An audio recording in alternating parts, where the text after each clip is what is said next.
Merci à toutes et à tous. Comme je dis, nous sommes en famille, donc vous n'hésitez pas à m'interrompre, hein, pour une question pertinente, évidemment.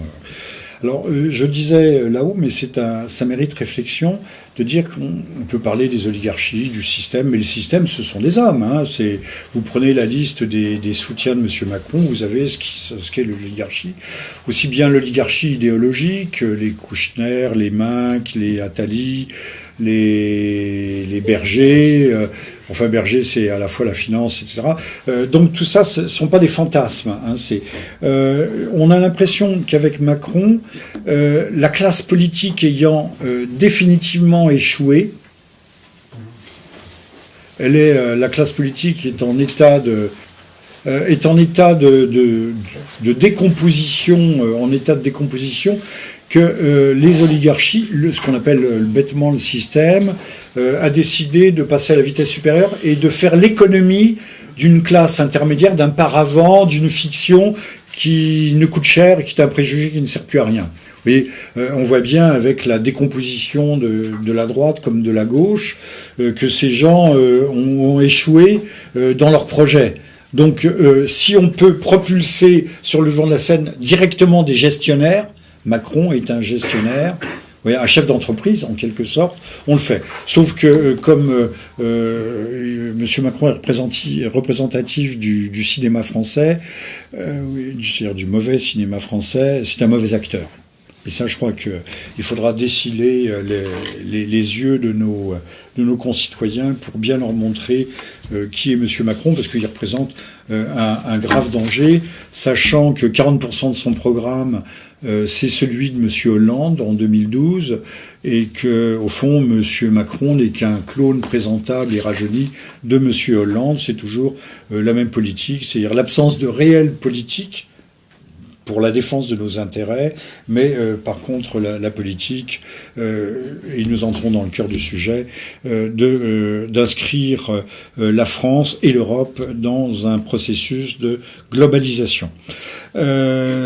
Sachant que ce qu'on appelle l'Europe, je fais de la pédagogie là, ce n'est pas un contresens, c'est un abus de langage, c'est une escroquerie intellectuelle, puisque quand on parle de l'Europe, c'est pas l'Europe, c'est l'Union européenne, mais ça n'a rien à voir avec l'Europe réelle, de même qu'on parle de la France réelle par rapport à la France légale. L'Europe n'a jamais été construite que pour nous démantibuler, nous détruire. Donc c'est une porte ouverte sur la mondialisation, mais je me souviens il y a 30, 40 ans, quand on faisait ces politiques agricoles communes, je disais mais on peut pas faire à la fois l'Europe et la mondialisation. Mais tout simplement parce que l'Europe c'est la mondialisation. Voilà. Donc l'Europe telle qu'on l'appelle n'existe pas, n'a jamais existé. L'Union européenne est, encore une fois, une dénomination pour mieux nous faire croire que nous étions européens, que nous étions appelés à le demeurer. Alors, globalisation et terrorisme. Je me sers c'est bête, c'est moins bien que si j'improvise complètement, mais comme ça, je risque pas de perdre tout à fait le fil. Coupler les deux notions ne va pas de soi, sauf si on a envie si on a envie de raconter des histoires. Voilà. On va essayer de commencer. Mon plan est très simple. Cerner chacune des deux notions, globalisation d'un côté, terrorisme de l'autre, faire un point sur ce qu'ils sont aujourd'hui, et puis schématiquement évidemment, parce qu'en 50 minutes, 1 heure, on ne peut pas aller très très loin, avant de voir l'articulation qu'il y a entre les deux. Enfin, l'articulation, elle est assez simple, mais je ne vais pas anticiper. Alors, le globalisation, c'est pas un mot français, hein, c'est un mot d'origine anglo-américaine, mais nous disons mondialisation, mais c'est pas mal, globalisation, ça dit bien, on peut l'admettre. Je suis assez... mon seul chauvinisme étant la défense de la langue française, mais comme tout le monde, je fais des fautes. Hein. Alors, je vous ai rédigé une définition géniale de la globalisation. Enfin, géniale, c'est vous qui le direz. J'ai fait ça il y a 2 jours, hein, c'est sorti, mais je trouve qu'elle est pas mal, ma définition. Pourrait aller sur Wikipédia, je suis sûr que c'est pas aussi bien. Si je ne me tresse pas des couronnes moi-même, qui m'en tressera? Alors, il s'agit grosso modo, la globalisation, grosso modo, de l'unification, ce terme unification, vous pouvez même mettre un U majuscule, des échanges l'unification des échanges au niveau planétaire, autrement dit, l'unification du marché, et là je mets un M majuscule à marché, mondial libéralisé. Le mot libéralisé est important. C'est-à-dire, le marché qui concerne un libre-échange universel, libre-échange, où les barrières douanières sont tombées, et par voie de conséquence, où les frontières s'estompent en application du dogme libéraliste, qui est laisser faire, laisser passer. Donc les flux de migrants, etc. On a fait tomber toutes les digues, on a levé tout ce qui pouvait freiner, il n'y a plus d'écluse, en quelque sorte. Alors, une main invisible, celle de l'offre et de la demande, étant censée mettre de l'ordre dans l'anarchie des échanges. Donc il y a une main invisible, ça fait partie du dogme, hein, c'est pas moi qui l'invente. Donc mettre de l'ordre dans l'offre et la demande, et dans l'anarchie des échanges, dès lors que la concurrence est idéalement, là aussi c'est le dogme, pure et parfaite. C'est ce que l'on recherche. C'est pour ça qu'il y a des tribunaux de tous les côtés. Monsieur a triché, sauf qu'on ne peut pas ne pas tricher. Hein. Alors, tout cela, si vous voulez que je vous recite tout à l'heure ma définition, mais je pense que vous l'avez bien entendu. Tout cela va créer des interactions et de l'interdépendance. Interaction plurielle, interdépendance au singulier, qui sont à l'ordre du jour. Par exemple, il y aura actuellement, je vous donne un exemple, il y aurait plus de pièces fabriquées en France dans une Toyota que dans une Renault. Marrant, non ? Donc c'est ça l'interdépendance. La mondialisation, c'est aussi d'avoir, à Paris, vous avez un restaurant, il est marqué perche. Alors c'est de la perche du Nil, hein, appelée capitaine, appelez-la comme vous voudrez, qui arrive toute fraîche, par avion. Elle est arrivée le même jour du lac Tanganyika, c'est-à-dire elle a été pêchée la veille. Extraordinaire. Est-ce qu'on a besoin de manger de la perche du Nil qui a été pêchée dans le lac Tanganyika ? Ou de mettre, pour les cuisiniers ici, de l'ail chinois dans sa salade, parce que les producteurs français ne peuvent plus rivaliser sur les prix avec les producteurs asiatiques. Donc sachez que l'ail que vous mangez, sauf si c'est de l'ail bleu, en général il vient de Chine. Alors on peut multiplier les exemples à l'infini pour évoquer les deux faces de la mondialisation, parce qu'il y a deux faces, l'une bonne, l'autre mauvaise. On peut trouver des avantages, il y en a, on peut toujours trouver. Puis aussi les mauvais, on aura plutôt tendance d'ailleurs à voir les mauvais. Les mauvais. Est-ce qu'il est utile de manger de l'ail qui arrive de Chine ? Ou de manger de la perche du Nil, je vous le demande. Et les ouvriers français, s'il y en avait encore, il y en a sans doute, pourraient fabriquer les pièces pour les Renault. Alors, ce qui est important dans cette affaire de mondialisation, en fait, c'est sa justification. Parce que c'est pas le tout, c'est pas simplement un système qui se mettrait en place de façon organique. Il faut voir ce qui est sous-tendu, ce qui est sous-jacent. Et l'idéologie qui, en fait tacite, mais que l'on trouve dans les traités d'économie, l'idéologie qui justifie cette mondialisation, et c'est notamment l'interdépendance. Alors, c'est pas l'interdépendance n'importe comment, c'est l'interdépendance parce qu'en arrière-plan, on se trouve l'idée que les gens ayant besoin les uns des autres, ils ne se font pas la guerre. Idéologie. Donc, la globalisation, facteur de paix. C'est bien ce qu'on nous dit, c'est bien ce que nous dit M. Attali. Faites la gouvernance globale, il n'y aura plus de guerre, ce sera la paix universelle. Vous avez là le grand, grand rêve messianique de la paix accomplie sur la planète. Bon. Mais l'idéologie, justement, ce qui caractérise l'idéologie, c'est sa distance entre la réalité et entre la réalité, entre la représentation idéale et la réalité. L'idéologie étant la plupart du temps un déni de réalité. C'est-à-dire les idéologues sont des négationnistes. Ils vous font croire, ce que je disais tout à l'heure, que la justice c'est l'égalité, par exemple. C'est quand même facile de dire justice, égalité. Oui. Alors tout le monde marche là-dedans, justice c'est l'égalité, la justice c'est l'égalité. Donc faisons toujours plus d'égalité, on aura toujours plus de justice. Hélas, dans la réalité, ça ne marche pas comme ça. Donc le but noble de la mondialisation serait un monde de paix où les guerres deviendraient impossibles. Telle est la justification avancée dans les cénacles internationaux à laquelle tout le monde fait semblant de croire, hein, c'est plus facile. Cependant, il faut, à l'ordinaire, chercher la réalité. Il faut toujours chercher la réalité derrière la réalité. Et l'on découvre assez vite que le mot merveilleux de paix est ici un mot orwellien. Tout le monde connaît George Orwell. Derrière se cachent des velléités hégémoniques. Alors, je vais essayer de l'expliquer en quelques mots. L'obstacle à cette magnifique ambition de paix universelle réside évidemment dans le nationalisme. Ça, on le sait, hein, je mets tout de suite. Donc c'est pour ça qu'il faut supprimer les nationalismes.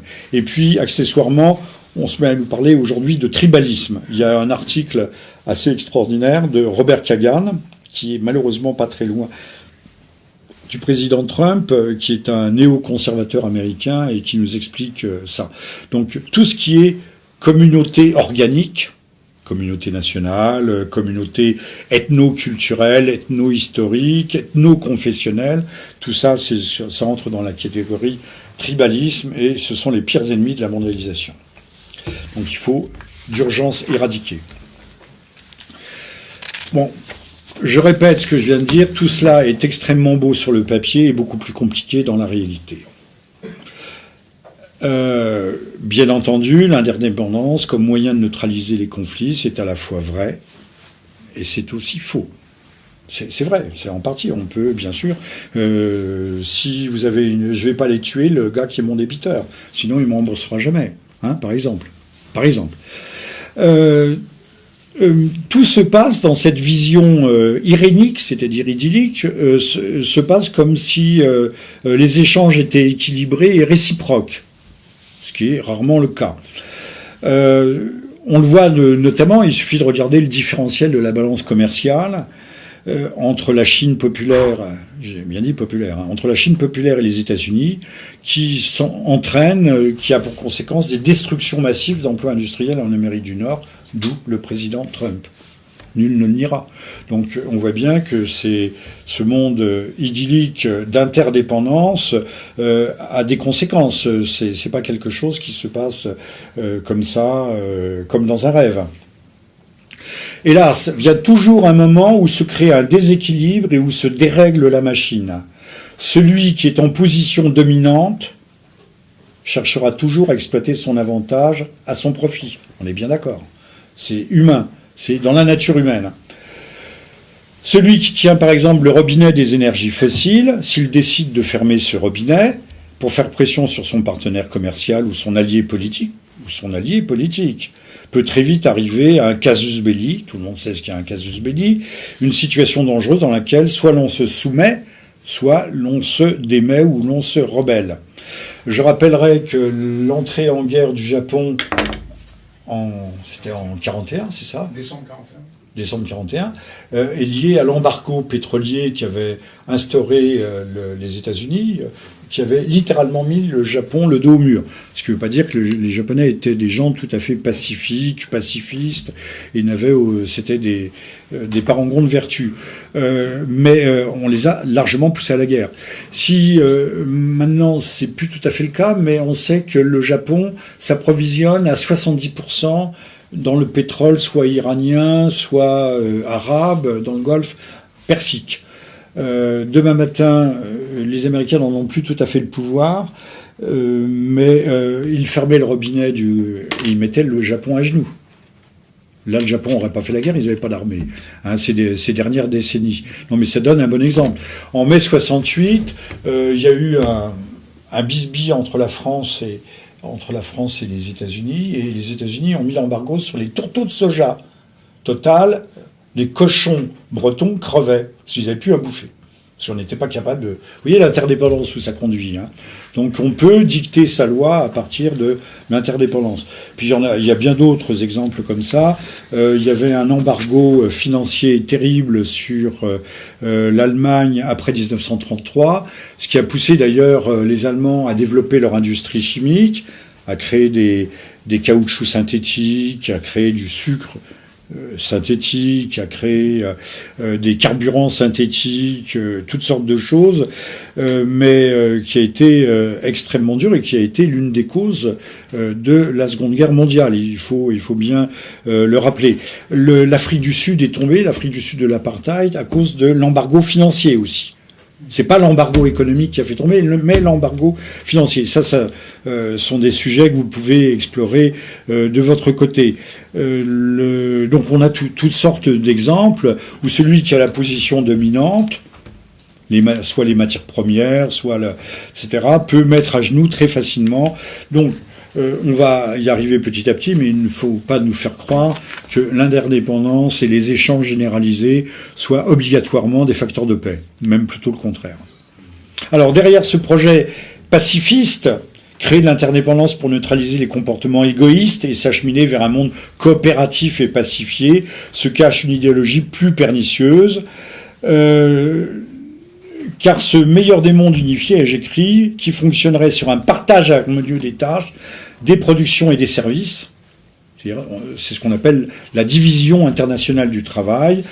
Alors la France devient une sorte d'Euro Disneyland, l'Europe aussi, et une sorte de musée Grévin. La Thaïlande, ça devient une maison close pour tout le monde. Tout le monde a du panard, si vous préférez. Oui, c'est déjà. Excusez-moi, c'est brutal, mais c'est déjà le cas. À un moment donné, ça pouvait apparaître comme ça. La France fait du vin, des parfums, l'Allemagne des machines-outils et des bagnoles de grande qualité. Donc cette division internationale du travail n'existe pas en fait et ne peut pas exister. Voilà, c'est pourquoi on a fait le fameux TAFTA pour nous vendre du veau, du bœuf aux hormones, du poulet au chlore, des maïs OGM, transgéniques, etc., etc. Donc chacun doit défendre ses intérêts et conduire les politiques qu'il juge les meilleures pour lui-même. Alors, ce projet globaliste, en fait, est contredit par l'instabilité des marchés, notamment les marchés des matières premières, la quête permanente du profit et de la meilleure comptabilité, les délocalisations, l'épuisement des ressources locales et le caractère intrinsèquement nomade de l'économie mondialisée. Le jour où c'est plus rentable ici, on va là. Et on laisse les usines en plan, et on laisse les ouvriers qui se retrouvent sur le sable et au chômage. On voit ça tout le temps partout en Afrique. J'ai vu qu'il y avait des vilains français, mais vraiment des vrais, très très vilains français, qui faisaient le commerce, ils achètent les anciennes haciendas en Argentine. On chasse les gens qui vivaient sur ces haciendas, on en garde quelques-uns comme ouvriers agricoles et on fait de l'agriculture super extensive, intensive, avec énormément d'engrais, de pesticides, et on a des retours sur investissement qui dépassent les 15 à 20% par an pendant quelques années. Après, les terres sont épuisées, sont polluées, les gens n'ont plus de travail, et hop, on va ailleurs. On est en train de faire ça sur toute la planète. Non, je vous en donne. Donc, le modèle financiarisé, mondialiste et nomade, pour la paix, on repassera. En tout cas, ce ne sera pas la paix sociale. On va réduire les peuples à la misère. Alors, pour conclure, d'ailleurs, j'ai lu ça, mais notamment chez des économistes dits de droite. J'ai vu, j'étais sur les fesses. Certains économistes considèrent que le commerce serait un facteur d'entente entre les peuples. Ça, c'est les soubassements idéologiques, parce que les commerçants ont un fort besoin de tranquillité pour la conduite de leurs affaires. C'est à mes yeux un raisonnement d'une rare stupidité, parce que le commerce est avant tout et essentiellement la guerre. Se fait la guerre. Ne serait-ce que pour conquérir de nouveaux marchés et pour les conserver. Je terminerai, nous sommes au bout de la globalisation, mais je pense que vous avez compris quel était mon propos. Nous sommes en plein déni, là aussi j'y reviens, ce que j'ai dit tout à l'heure, en plein déni de réalité. Ce qui était habituel chez les idéologues. Les idéologues ne voient que ce qu'ils ont envie de voir. Mais ils essayent aussi de nous le faire partager, ils sont souvent payés pour ça, et ils sont accueillis dans les grands médias. Les contre-exemples, mais j'ai retenu que deux contre-exemples. L'Amiral Perry, puisqu'il y a eu ce film Silence de Martin Scorsese. L'Amiral Perry, en juillet 1853, se met dans le port de Tokyo et menace de bombarder la ville pour forcer le Japon à ouvrir ses ports au commerce occidental. Les Anglais, auparavant, avant l'amiral Péry, avait livré 2 guerres de l'opium, et pas des petites guerres, hein, des grosses guerres. On massacrait en Chine pour imposer le commerce de l'opium à la Chine. On voit toujours le Chinois avec sa pipe à opium, mais non, c'est des commerçants, et parfois d'ailleurs des commerçants qui appartiennent à certaines minorités commerçantes proactives. Ah, je n'ai rien dit, hein, n'exagérez pas. Non, mais on le sait, pour la guerre de l'opium, ce sont des cas de figure très très extraordinaires, ces guerres de l'opium. 1839, enfin elles durent à chaque fois plusieurs années, et 1856. Alors, on ne parle pas non plus, puisqu'on nous dit que le commerce c'est la paix, des siècles, depuis le XVe siècle au moins, d'affrontements pour la maîtrise des mers et des voies commerciales, notamment la route des Indes à partir donc du XVe siècle, entre la France, l'Angleterre, les Pays-Bas, l'Espagne, le Portugal. On s'entretue sur mer, c'est ce qu'on appelle la guerre de course, avec des corsaires, les corsaires n'étant pas des pirates, hein. Ce sont des gens qui ont des lettres de course, c'est-à-dire c'est la guerre. Mais c'est donc une guerre avec malgré tout des règles, puisque la guerre suppose des règles, contrairement à ce que l'on peut penser. Et donc, ce qu'il y a d'extraordinaire, c'est que des gens réputés sérieux puissent croire et répéter de telles fariboles. Mais on les voit si vous ouvrez LCI, on voit Monsieur Cohen, qui enseigne à l'école supérieure, qui va vous sortir des trucs comme ça. Daniel Cohen, hein, je crois qu'il s'appelle. Il était à Polytechnique avant. Il va vous dire que le revenu universel, c'est la panacée. Plutôt que de donner du travail aux gens, il vaut mieux les rémunérer à rester chez eux. Et là aussi, on oublie de dire, c'est que en donnant de l'argent, des allocations, on crée une dépendance.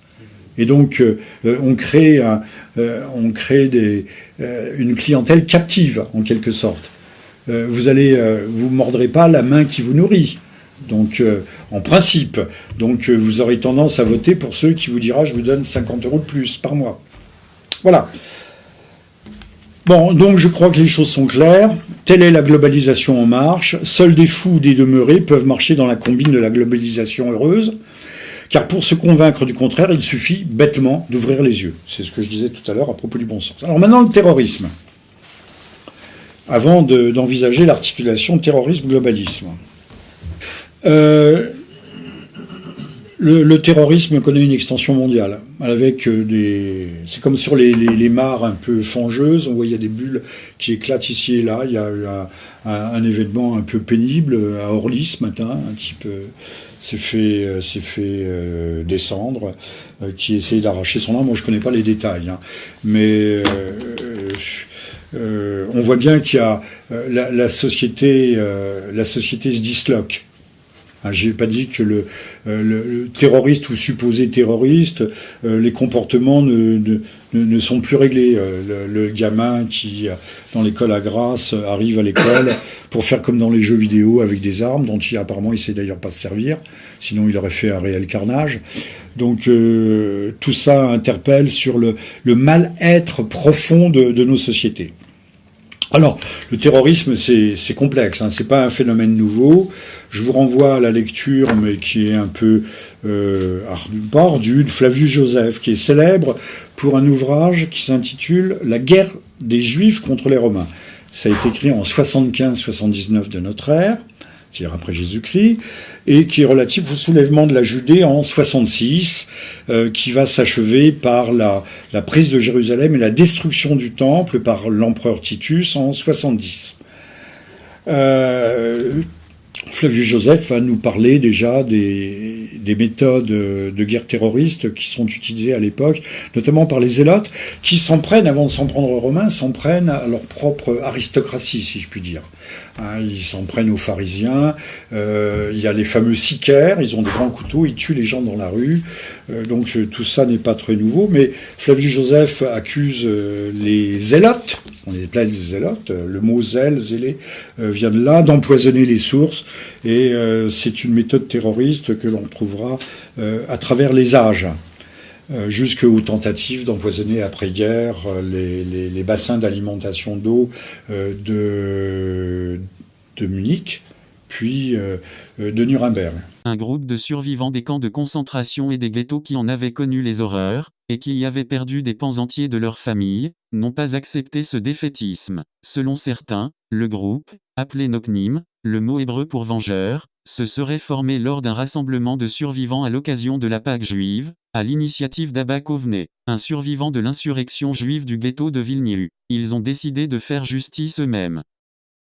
Mais Noknim a aussi envisagé des projets de plus grande envergure. La plus grande opération est celle du Stala 13, menée en avril 1946. Le groupe a réussi à infiltrer l'un des siens, qui a empoisonné à l'arsenic les miches de pain qui étaient servies à près de 1900 prisonniers SS selon certaines sources. Près d'un millier de ces hommes auraient été tués. Mais ceci n'était que le plan B qui avait succédé à un plan A d'une bien plus vaste échelle. Noknim avait en effet envisagé d'empoisonner l'approvisionnement en eau de 5 villes allemandes, Munich, Berlin, Weimar, Nuremberg et Hambourg, tuant ainsi indistinctement de grandes parties de la population de ces villes. Kovné s'était rendu en Palestine pour se faire soutenir dans ce projet, et il y avait rencontré celui qui allait devenir le premier président de l'État d'Israël, qui avait aussi été chimiste, Chaim Weizmann. Kovné a quitté la Palestine avec 2 bidons de poison dans son sac à dos, mais il s'est fait arrêter par la police britannique sur le bateau qui devait le ramener en Europe, et il a dû se débarrasser du poison en mer. Les vengeurs ont pensé que des officiels sionistes les avaient dénoncés,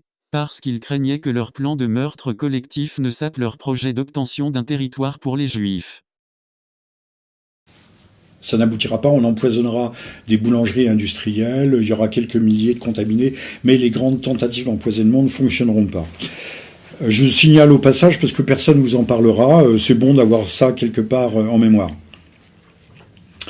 Mais le terrorisme actuel se signale par la conversion du terrorisme proprement révolutionnaire, et même que je n'ai pas qualifié ici nihilisme, mais nihilisme du 19e et du début du 20e siècle, qui vont faire des ravages. Si vous regardez bien le nombre, chez nous, on a eu chez Sadi Carnot, qui a été assassiné, on a plusieurs présidents qui sont tués, on a des grands-ducs, des monarques. La Première Guerre mondiale sortira de l'attentat de Sarajevo par principe. La Première Guerre mondiale va sortir d'un attentat, et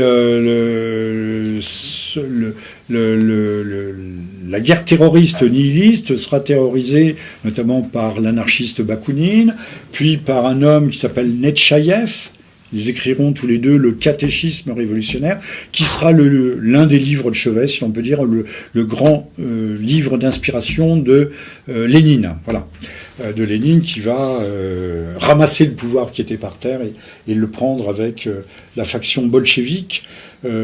C'est une des factions, il y en avait 2, les bolcheviks les majoritaires, les mencheviks les minoritaires, au sein du Parti social-démocrate. Social-démocrate. Les mots ne sont pas neutres, les étiquettes non plus. Mais ça, ce n'est pas notre sujet. Donc, au cours des années de la guerre froide, on va de nouveau avoir des poussées terroristes. Donc notamment dans les années 70, 80, en France avec Action Directe, en Italie avec les Brigades Rouges, en Allemagne avec la fraction Armée Rouge, qu'on appelle autrement le groupe Baader-Meinhof, qui est un terrorisme qui s'inscrit, même s'il se grève sur la question palestinienne, qui va s'inscrire directement dans le cadre de l'affrontement Est-Ouest de la guerre froide. Et puis, à partir de là, je ne dis pas que les tensions Est-Ouest s'apaisent tout à fait, mais on va voir petit à petit, à la fin des années 80, dans les années 80 à 90, apparaître un terrorisme purement islamiste. Ça sera les fameuses années, je les appelle les années de braise, en Algérie, surtout à la moitié des années, vers 94-95. Ça se prolongera jusqu'en 98, avec notamment le JIA, le groupe islamique armé, qui sera, je vais y revenir peut-être, qui sera particulièrement barbare, sanglant, etc. Le point de jonction, la charnière, va se situer pendant quelques années, je l'ai dit, autour de la question palestinienne, qui se développe plus particulièrement suite aux guerres, il y en aura, je les cite pas toutes, israélo-arabes, qui démarrent en 1948, juste avant donc la création de l'État israélien, puis à partir de juin 67, la fameuse guerre des 6 jours, qui voit la prise de Jérusalem, puis la guerre du Kippour en octobre 73, et qui sera suivie par le premier grand choc pétrolier. Alors, le contentieux israélo-palestinien, je ne vais pas m'étendre dessus, puisque c'est pas notre sujet, c'est le terrorisme et le globalisme, bien que ça soit une tumeur, hein, c'est une sorte d'abcès de fixation qui envenime, qui déséquilibre tous les rapports géopolitiques de la planète. Le contentieux israélo-palestinien ne peut pas être assimilé. Il possède un caractère très spécifique, il ne peut plus être assimilé aux guerres dites de libération. Alors l'Algérie, guerre de libération, mais il y a toutes les guerres et qui ne sont parfois pas des petites guerres. L'Angola, mais il y avait en arrière-plan l'enjeu pétrolier, va mettre en jeu des forces considérables de sud-africaines, mais également cubaines. Ça se compte par centaines de milliers d'hommes. Vous voyez, ce sont pas des petits conflits. Hein.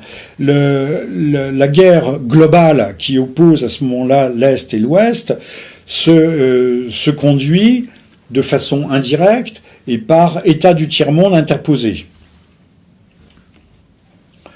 D'ailleurs, les Américains, chacun essaye d'étendre sa zone d'influence, et les Américains, il faut le savoir, à l'occasion de ces guerres de libération, essayent de succéder, de prendre la place des Européens, que ce soit les Belges, que ce soit les Français notamment. Je vous donne une information, mais qui n'est pas un fantasme. Les Américains ont joué un rôle dans la guerre d'Algérie. Ils ont... Ah, monsieur approuve. C'est très peu su. Pour le FLN. Pour le FLN, bien sûr. Pas pour nous, hein, pour le FLN. D'ailleurs, il faut voir que quand le pétrole algérien a été restitué au nouvel État, quelques années après, c'est les Américains qui avaient la main dessus, et que pendant ces fameuses années de Brest que j'évoquais tout à l'heure, jamais les puits de pétrole américains n'ont été attaqués par le GIA. Jamais. Oui, non, vous êtes d'accord, je ne dis pas de sottises. Je ne sais pas. Non, mais je vous le dis, il n'y a jamais eu d'incident. Vous pouvez chercher, il n'y en a pas eu. Bon, tout cela va constituer malgré tout le terreau d'un terrorisme d'un genre nouveau que l'on voit petit à petit émerger, apparaître. Et donc à la fois révolutionnaire avec l'héritage marxiste-léniniste, celui de la guerre froide, mais également proprement islamiste.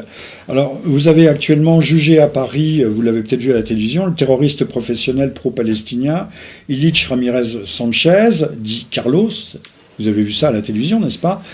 Qui comparaît donc actuellement, et pour au moins 2 semaines ou 3 semaines encore, il comparaît pour un attentat qui a eu lieu il y a 43 ans au drugstore Publicis Saint-Germain, septembre 74, 2 morts, 34 blessés, une grenade avait été jetée, voilà.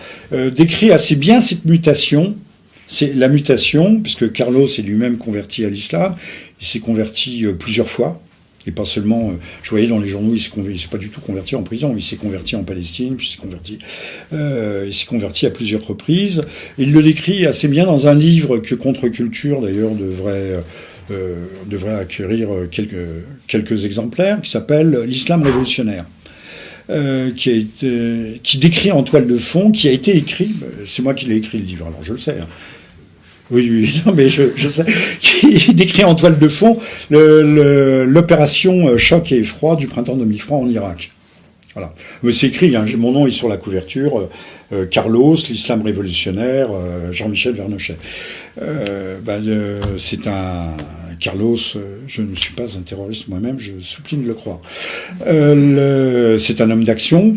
C'est un homme d'action, c'est pas un écrivain. Donc il a besoin, mais au moins les choses sont claires, sont nettes. J'ai prêté ma main pour explorer, ce qui est intéressant, pour explorer cette période de l'histoire.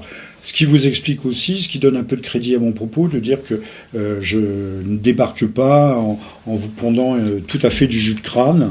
Hein, j'expliquais aussi, puisque je parlais de la guerre des 6 jours, qu'en 1967, au moment de la guerre des 6 jours, j'étais moi-même à Bagdad.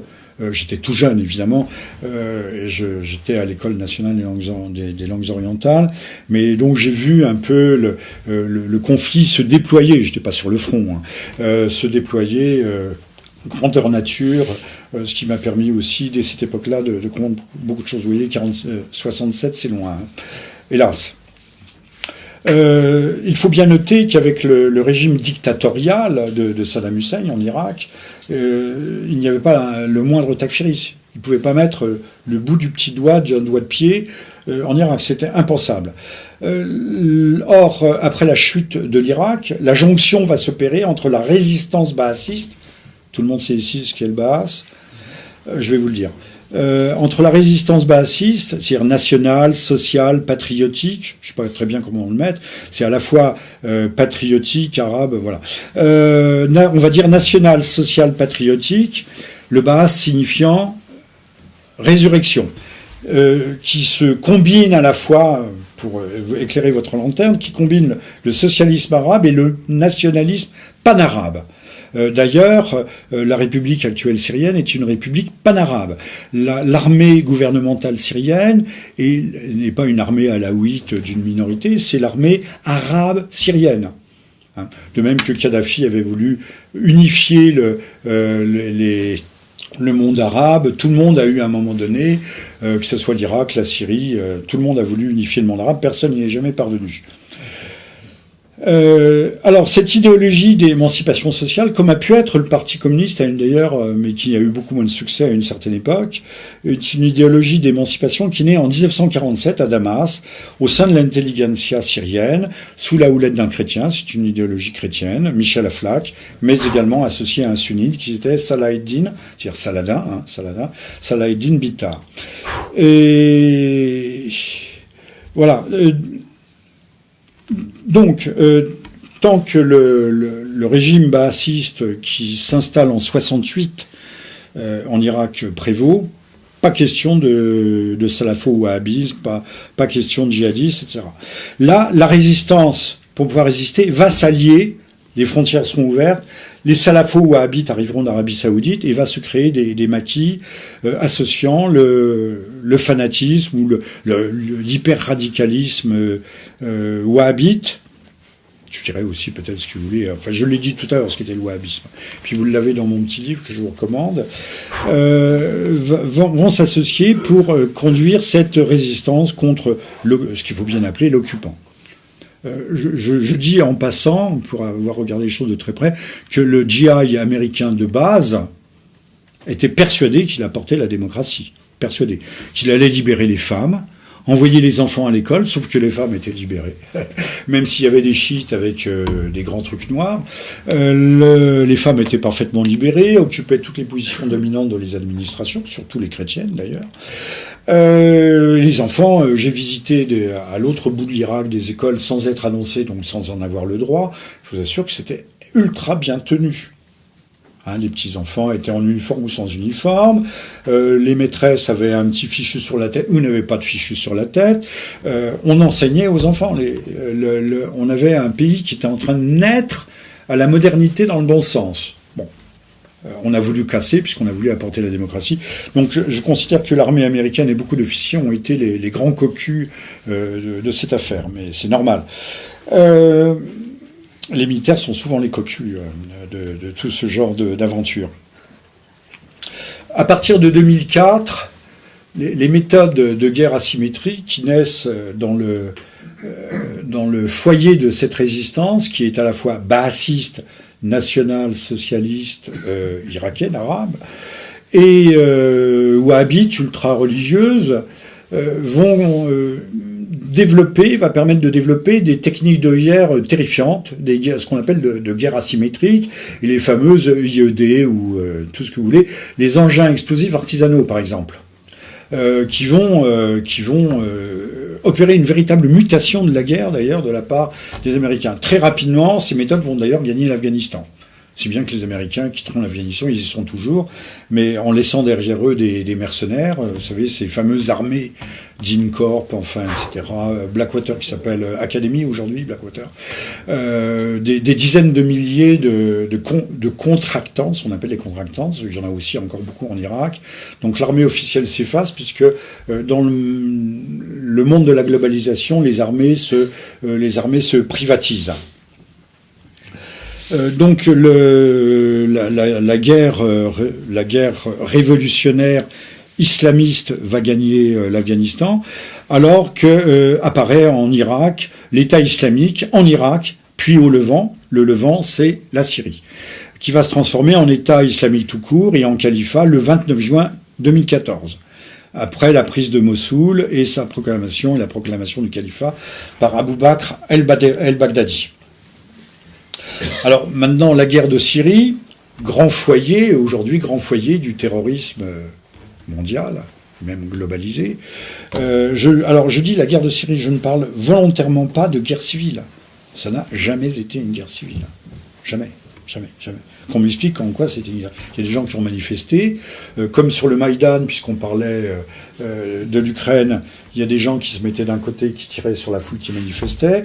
De l'autre, sur d'autres bâtiments, il y avait des gens, des snipers, qui tiraient sur l'armée ou la police.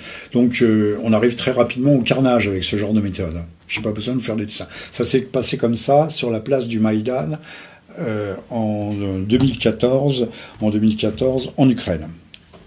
Voilà. Donc c'est pour ça que je ne parle pas de guerre civile, guerre tout court, dont nous venons de fêter le 6e anniversaire et qui va constituer ce que j'appelle un vase d'expansion dans lequel vont s'engouffrer tous les mauvais génies libérés de la guerre impériale que livre l'Occidentalie. Alors c'est un mot que j'ai inventé. Vous savez, chez Orwell, on parle de Océania. Océania, c'est les grandes thalassocraties, et Eurasia, c'est l'espace continental. Alors l'Occidentalie, autrefois j'avais inventé ce mot d'occidentaliste, qu'on trouve maintenant dans la presse. L'Occidentalie, c'est pas l'Occident en soi, hein, c'est pas les Européens, les vrais Européens, c'est tous ces gouvernements d'occupation de l'Occident qui mènent des politiques de globalisation et qui nous conduisent au gouffre, mais c'est le gouffre qui les intéresse, puisque, contrairement à ce que pensent encore une fois les imbéciles, la guerre c'est du commerce. La guerre on produit des armes, la guerre c'est du commerce. Oui, la guerre c'est quelque chose d'extraordinairement fructueux. On sait qui a financé la révolution, puisque nous sommes au centenaire de la révolution bolchevique. C'est Monsieur Schiff, banquier allemand, d'origine allemande, mais vivant aux États-Unis, qui a financé Trotsky. Mais également, il y a un homme qui était une sorte de monstre d'intelligence, qui s'appelait Parvus, Israël Alphand, son véritable nom, qui a été l'âme damnée, celui qui a inspiré Trotsky, qui a théorisé, c'était pas un concept nouveau, la révolution permanente, et qui a financé, vous allez voir pourquoi je dis ça, qui a financé la révolution de 1905, qui a vraiment failli déboucher. Hein. Lénine n'en était pas, il n'était pas sur le coup, mais Trotsky, oui. Et bien, Parvus, c'était, tout le monde a lu ici Tintin, le fétiche à l'oreille cassée. Il y a un marchand d'armes qui vend des canons là, et puis chez le voisin, il y avait à l'époque un super marchand de canons qui s'appelait Basil Zaharov, et qui vendait des canons à tout le monde, et qui avait pour bras droit Monsieur Parvus. Monsieur Parvus, qui est devenu, pour l'époque, multimilliardaire, qui travaillait aussi bien d'ailleurs pour les Allemands, il devait travailler pour tout le monde, sachant d'ailleurs que le même Parvus et le même Jacob Schiff avaient financé le Japon pour les lancer dans la fameuse guerre qui a débouché sur la révolution de 1905, dans laquelle l'empire tsariste a été battu à plat de couture, avec la bataille de Tsushima, première bataille navale entre un pays du tiers-monde et un pays occidental, et puis la prise de Port Arthur. Ça a été un coup terrible, mais financé par la grande banque américaine, celle de Manhattan. Voilà. Il y a une question? Non, pas de question. était grec, je crois. Oui. Ah ben j'ai pas dit le contraire. Enfin, il était d'origine grecque, voilà. Je ne sais pas, j'ai pas exploré la généalogie de M. Zaharov. On aurait peut-être des surprises, j'en sais rien. Celle de M. Parvus est parfaitement transparente. Alors, il faut bien comprendre que cette guerre syrienne, qui d'ailleurs alimentée avec les arsenaux et les cadres djihadistes qui ont renversé le gouvernement de Kadhafi. Vous vous souvenez que c'est M. Kouchner, M. Bernard-Henri Lévy, qui ont dit les promoteurs directs. Nul ne s'en cache du chaos, de ce qui est aujourd'hui le chaos libyen absolu. Il fallait épargner, on nous a dit, le grand prétexte humanitaire, il faut épargner un bain de sang. Au total, on sait que la guerre proprement dit en Libye a coûté 150 000 vies. Mais il fallait épargner un bain de sang à Benghazi. Donc les arsenaux ont été vidés et ont été, entre autres, transférés en Syrie, ce qui a permis le lancement de la guerre, puisque, j'y reviendrai tout à l'heure, on ne peut pas faire de guerre si on n'a pas d'armes et pas de munitions, et pas de cadres, et pas de soldats. Mais les soldats, on peut les trouver, mais il faut leur donner des godasses, il faut leur donner de quoi manger, et puis il faut leur donner surtout des armes. Et il faut leur apprendre à se servir des armes. Ça ne se fait pas comme ça. Donc pensez bien que toutes ces guerres qu'on nous présente comme le soulèvement spontané des populations en vue de plus de démocratie et de liberté, tout ça c'est un rideau de fumée, c'est du brouillard. Alors tout ça, il faut bien penser que cela s'inscrit dans un certain contexte géopolitique, géostratégique. Les États-Unis forment régulièrement des coalitions. Alors on l'a vu en 91, une énorme coalition avec Tempête du désert pour écraser 70 pays, pour écraser l'Irak. Mais on ne franchit pas les frontières parce que l'Union soviétique n'est pas encore morte. C'est un peu moins de pays en 2003, mais en cas de besoin, on forme toujours des coalitions. Et l'Amérique, d'ailleurs, se retranche. En Libye, les Américains n'étaient pas au premier plan. Ils fournissaient les missiles. Et c'était l'OTAN. Et l'OTAN, c'est l'Amérique. L'OTAN est sous commandement américain. Donc tout ça s'inscrit dans un processus, en fait, là on est déjà à l'articulation que j'avais évoquée tout à l'heure, de recomposition mondiale, géopolitique et géostratégique. Et notamment des projets de recomposition, de reconfiguration de l'Orient musulman, du monde arabe et islamique, parce que vous savez très bien que le monde islamique, tout le monde n'est pas arabe. Ça part de l'Atlantique et puis ça va jusqu'au Pendjab, jusqu'au rive de l'Indus. Là-bas, on est Pendjabi, on n'est pas arabe. Hein. Mais ça touche aussi bien l'Iran. Les Iraniens, les Perses ne sont pas des Arabes, ce ne sont pas des Sémites. Ça touche toutes sortes de peuples extrêmement divers, mais qu'il conviendrait de démocratiser, c'est-à-dire d'inscrire d'urgence, et ça vaut aussi pour l'Iran, d'inscrire d'urgence dans ce fameux processus d'unification du marché. J'avais une image, je disais que l'Iran, tôt ou tard, tomberait entre les pattes. Les boas n'ont pas de pattes. Entre les pattes du boa, serait avalé par le boa mondialiste. C'est ce qui s'était passé plus ou moins sous Obama avec Rouhani, qui avait accepté, parce qu'il il faut pas croire que parce qu'on est mollah, on est parfaitement vertueux, honnête. Beaucoup ont des intérêts, notamment pétroliers, et beaucoup ont des intérêts à l'ouverture à l'Occident. Hein, l'Iran n'est pas un monolithe, c'est pas un bloc. Il y a les pro-occidentalistes, de même à Moscou. Il y a les occidentalistes, et puis il y a ceux qui sont plus réticents à ce marché unique et à cette république universelle. Donc, il faut bien comprendre que ces guerres de Syrie, comme la Libye, qui sont annoncées d'ailleurs au lendemain du 11 septembre, vous trouverez ça dans le livre, dès le lendemain du 11 septembre, puisqu'on prévoyait de faire tomber 7 pays en l'espace de 5 ans, hein, je crois en l'espace de 5 ans. Donc la Syrie, l'Iran, il n'y a pas eu de guerre, en tout cas pour l'instant il n'y a pas eu de guerre, mais tout ça s'inscrit dans des plans. Alors il y a un plan que vous trouverez, parce que vous allez le commander, j'ai participé à la réédition complète avec des commentaires, qui s'appelle le plan Oded Yinon. C'est un texte qui est publié par le ministère des Affaires étrangères israélien en 82. Alors, si vous allez sur Wikipédia, on va vous dire non, c'est un petit fonctionnaire anonyme. On peut pas. C'est toujours comme ils auront du mal à vous dire que c'est un faux. Ils vous diront que c'est un fonctionnaire minable qui a craché ça. Sauf que ce fameux plan d'El-Yinon, on va le retrouver quasiment intégralement dans un autre plan, un projet américain mais très sérieux, qui est annoncé d'abord en février 2003, puis en mai 2003, donc après la guerre contre l'Irak, après l'opération Choc et Effroi, qui s'appelle Greater Middle East Initiative. L'initiative Grand Orient, si vous préférez, qui est une doctrine très agressive de remodelage de l'Orient islamique. Alors on n'en a plus parlé après, mais c'est ce que nous voyons aujourd'hui. Donc là, il ne s'agit pas de la planète tout entière, mais il s'agit de toute cette masse qui quand même, c'est pas tout à fait 1,5 milliard d'hommes. 1,5 milliard d'hommes, c'est tout l'islam. L'islam, c'est l'Indonésie, c'est une partie des Philippines. Enfin, c'est beaucoup de pays. Hein. On est musulmans, n'oubliez pas, jusqu'aux frontières de la Chine des Han, hein, jusqu'au Xinjiang, au Turkestan chinois, qui combattent en Syrie. Les meilleurs cadres, apparemment, les grands officiers sont des Ouïghours. Donc on va retrouver ce plan d'intégration, est-ce par hasard, et c'est dans ce contexte que va se développer, dans cet enchaînement continu de guerres de conquête, conduite par la superpuissance américaine qui, à ce moment-là, se croit tout à fait hégémonique. Il n'y a personne qui la contrebalance.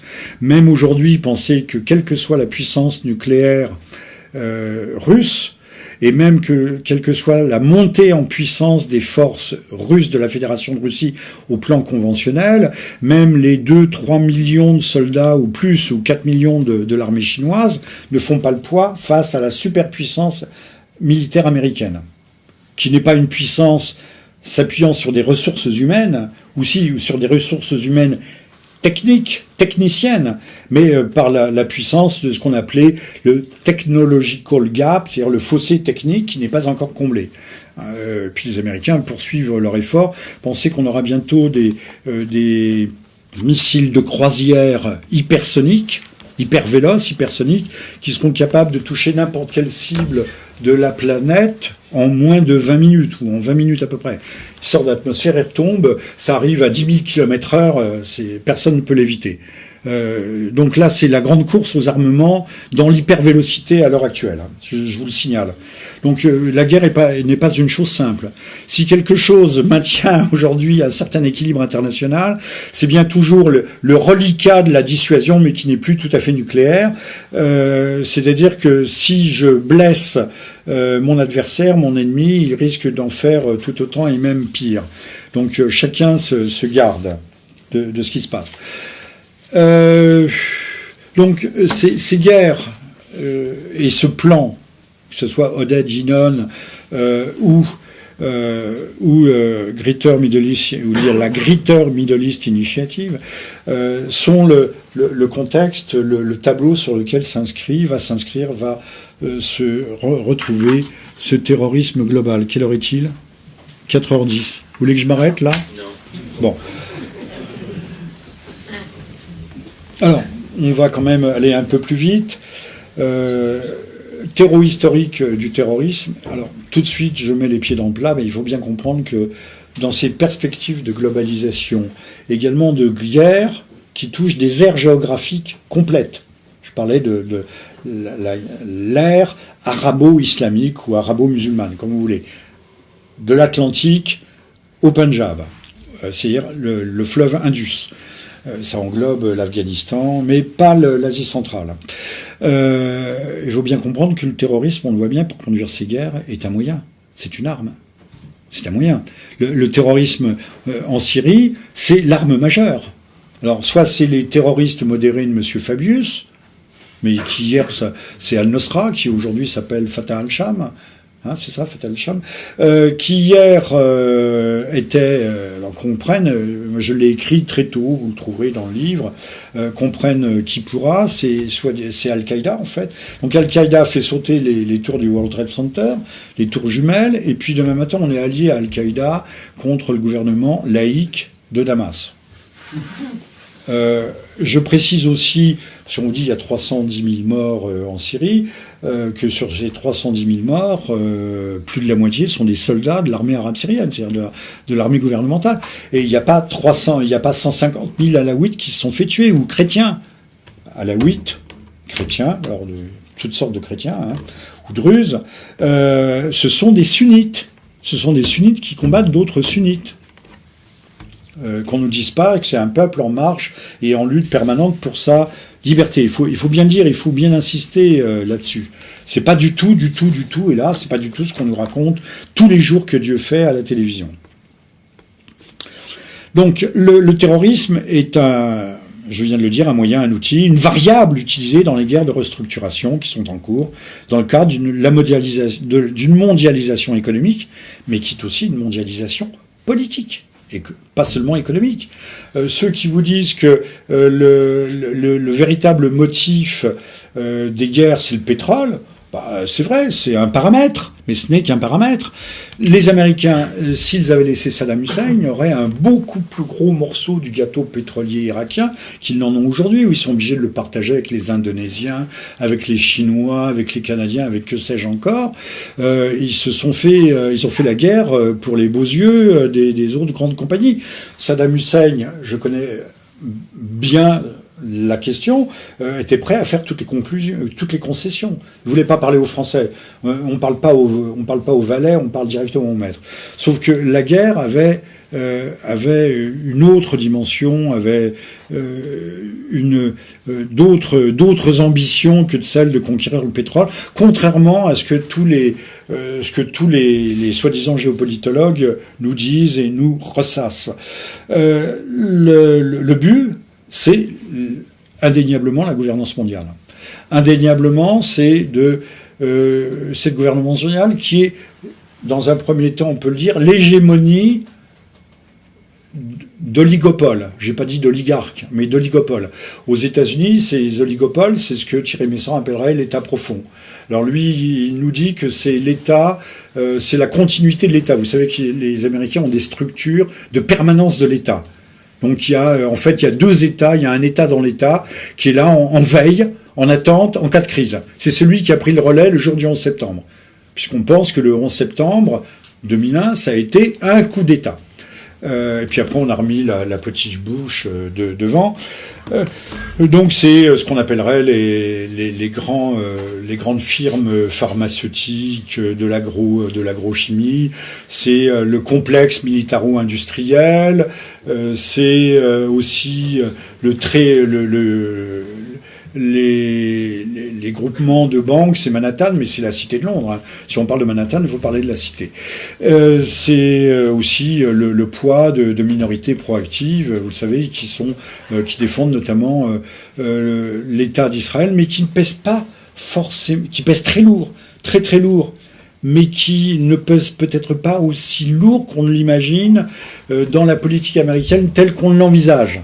Puisque là aussi, les objectifs sont globaux, sont énormes, dépassent largement l'intérêt d'un petit État qui fait un peu suer tout le monde, qui fait même grandement suer tout le monde. Donc il y a ce que moi j'appellerais plus volontiers l'État profond, qui est là où, en Amérique, mais cet État profond, il n'est pas limité à l'Amérique. C'est là aussi, j'allais dire, une coalition, un consortium de méga intérêts, de gens qui sont convertis à cette religion, on peut parler de religion, à cette mystique de la gouvernance mondiale. N'oubliez pas que M. Attali nous a bien dit, tout le monde connaît M. Attali, la gouvernance mondiale, nous l'aurons, vous tapez sur Google, vous allez le trouver tout de suite, nous l'aurons, que ce soit avant ou après la Troisième Guerre mondiale. Il faut viser le gouvernement mondial comme une stratégie. Et d'ailleurs, quand les gouvernements parlent du G20, c'est une illusion, une sorte de retard avant le gouvernement mondial. On va vers ça. Est-ce qu'on ira à la place de la guerre ou après la guerre? Je ne sais pas. Mais c'est ça qu'il faut viser. Donc, M. Attali appelle de ses voeux la guerre mondiale.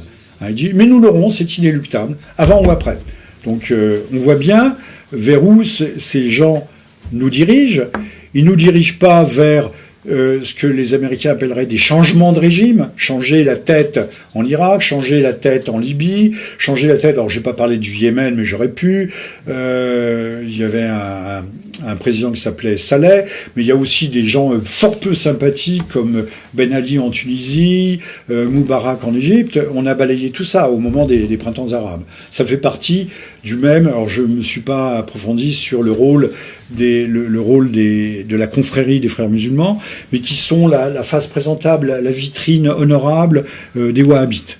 Hein, les frères musulmans trouvez ça dans mon livre, se sont réfugiés à Riyad, donc capitale des Séouds, ont été formés, mais de toute façon c'est la même engeance, si je puis dire. Les frères musulmans apparaissent en 1928, c'est Hassan al-Banna qui les fonde, mais avec l'aide des Anglais. Chez nous, le petit-fils d'Hassan al-Banna s'appelle Tariq Ramadan. c'est un musulman modéré, mais un peu bizarre. Voilà, méfions-nous-en. Que dire? Donc par contamination, cette plaie suppurante qui est aujourd'hui la Syrie, puisque les guerres ne marchent pas. On a bien vu en Afghanistan, ça marche pas. Il y a toujours des attentats tous les jours. L'Irak, ça n'a pas marché non plus. La Syrie, ça marche encore moins. Mais ça coûte très cher à l'Amérique. Mais pensons une chose, il y en a certains qui doivent s'en féliciter, parce que plus la paix suppure, plus on peut justement faire pousser la société dans un certain sens. Pensons que le terrorisme qui déborde du vase proche-oriental et qui nous atteint, c'est un bon moyen de faire passer des lois, comme l'état d'urgence chez nous, le Patriot Act 1 et 2 qui restreint très fortement les libertés qui n'est pas abrogée aux États-Unis. Ça permet d'encadrer nos sociétés et puis de nous faire accepter justement plus de contraintes, plus de tutelle étatique.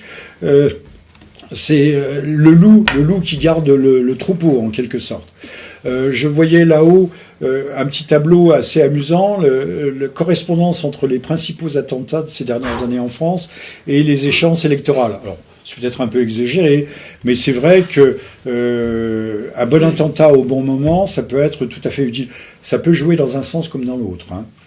C'est pas mécanique, c'est pas une science exacte, mais on peut penser que le terrorisme peut être extrêmement utile. D'ailleurs, si vous lisez mon livre, vous verrez que je m'intéresse, mais je suis pas le seul, au profil extrêmement curieux des jeunes terroristes qui se radicalisent en 15 jours de temps, qui passent de la voyoucratie, sont des jeunes gens qui sont un peu dévoyés, qui pratiquent la drogue, l'alcool, le vagabondage ou l'ivrognerie sexuelle, qui sont dealers souvent, et qui tout d'un coup se radicalisent et perpètrent des attentats assez durs, assez sanglants, et qui laissent régulièrement, alors j'évoque tous les cas, hein, ils sont évoqués, qui laissent régulièrement leur papier d'identité dans les voitures au passage. Le dernier en date étant le marché de Noël à Berlin. On va retrouver en Italie, c'est à côté non, c'est pas à Sienne, c'est à côté de Milan. On va retrouver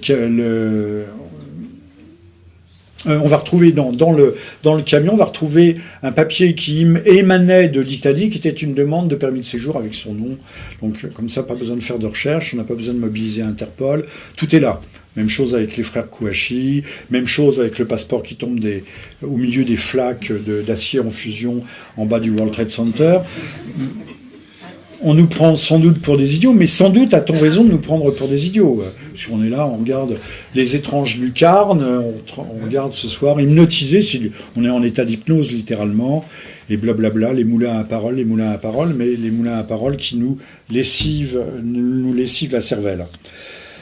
Alors, donc, la question terroriste, c'est toujours, au fond, les armes, elles sont souvent et presque toujours à double tranchant, hein. On avait en 2015, alors j'avais différents chiffres, en France on avait 3200 fiches S, c'est un chiffre, puis j'en ai vu un autre, 5400. En 2016, on en avait 6000, on en aurait plus de 13 500 aujourd'hui, des fiches S. Dont au moins 4000 sur ces 13 500 fiches S, beaucoup de femmes, hein, beaucoup de convertis, beaucoup de jeunes femmes mineures. On aurait 4000 particulièrement, potentiellement dangereux. Alors je ne sais pas ce que l'on fait contre ça, mais il est vrai que nos sociétés recèlent en leur sein des bombes à retardement, et ces bombes à retardement, j'ai pas l'impression que j'ai un peu l'impression qu'on les couve. Voilà, pour les raisons que j'ai évoquées tout à l'heure, et tout simplement parce que le terrorisme au niveau global, et c'est pas tout à fait ça oui, j'avais étudié guerre terroriste et guerre mondialiste, j'avais développé, mais ce sera pour une autre conférence. Il est bien clair que, comme je l'ai dit à propos de l'Irak, le propos de l'armée, c'était d'apporter la démocratie, l'ordre social, alors que l'ordre, il existait et qu'ils l'ont détruit. Aujourd'hui, on est passé de la devise « diviser pour régner », que développe bien Nicolas Machiavel, diviser pour régner, à l'ordo ab chaos. On règne encore plus facilement sur le chaos. Et si un jour vous voulez instaurer véritablement une gouvernance mondiale, c'est sur le chaos que vous pourrez la mettre. Parce que s'il n'existe plus de pays, qui n'ont plus de frontières, qu'il n'y ait plus de communautés identifiées et identifiables, si tout le monde est en guerre plus ou moins les uns contre les autres. Or, aujourd'hui, on voit bien qu'il y a des idéologies de guerre civile qui sont propulsées en France.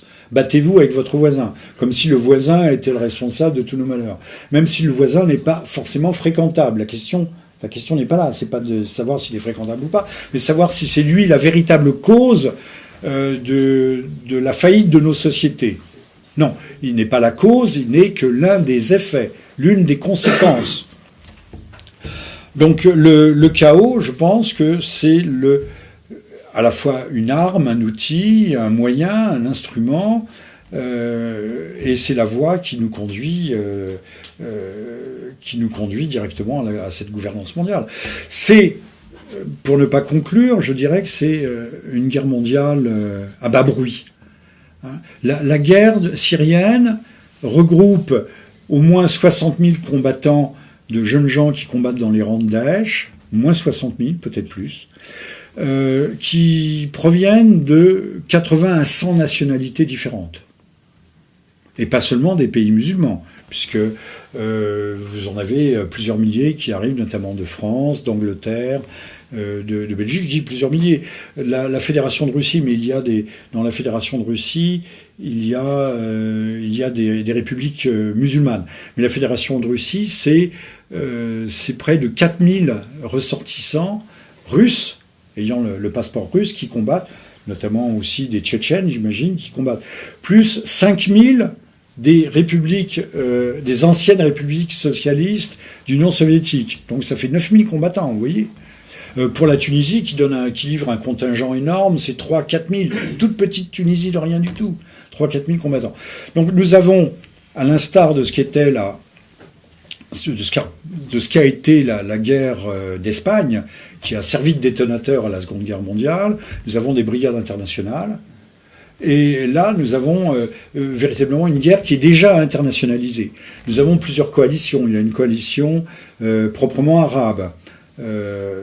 Nous avons une coalition dirigée par les États-Unis, occidentalo-arabe, avec une vingtaine de pays, dont la France, la Turquie et autres.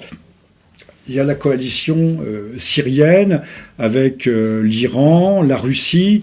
Donc on a plusieurs coalitions internationales qui se trouvent confrontées et qui agissent parfois en coordination. Les Russes se coordonnent actuellement de plus en plus avec les Américains, mais ce n'est qu'une coordination. Ils ne poursuivent pas les mêmes buts. L'Amérique poursuivant toujours le but du régime change, c'est-à-dire du renversement du pouvoir baathiste à Damas, pardon. Voilà. Dire que globalisation, guerre mondiale, nous y sommes peut-être. Monsieur Attali a raison, la guerre mondiale, elle est déjà là. Alors bien sûr, il n'y a pas de ravage chez nous. Pour l'instant, les bombes sautent, pètent, mais de façon épisodique. Mais enfin, ça fait à chaque fois des traumatismes psychologiques considérables. Le filet juridico-militaire se resserre autour des populations civiles, c'est-à-dire de nous. Et petit à petit, on nous conditionne à accepter. Là aussi, on disait à l'étage, c'était pas Aristote, non, qui disait, on nous habitue, pardon. Non, c'était pas Tacite non plus. On nous habitue à l'inacceptable, à accepter, à tolérer l'intolérable. Et puis, une fois qu'on a toléré l'intolérable, on finit par l'accepter. C'est Saint-Augustin, merci. Qui était un berbère, je le rappelle, un berbère. Le globalisme, je vous dis ma phrase de conclusion, et puis maintenant j'attends vos questions. Le globalisme est en soi, et au final, une guerre contre les peuples. Le terrorisme est l'un des aspects de cette guerre, l'un de ses instruments, et l'une des armes utilisées pour soumettre les individus et les nations par la peur et le chaos. On ne peut pas dire mieux. Mais je pense que si on réfléchit un tout petit peu, les choses peuvent apparaître tout à fait comme ça. Je vous remercie.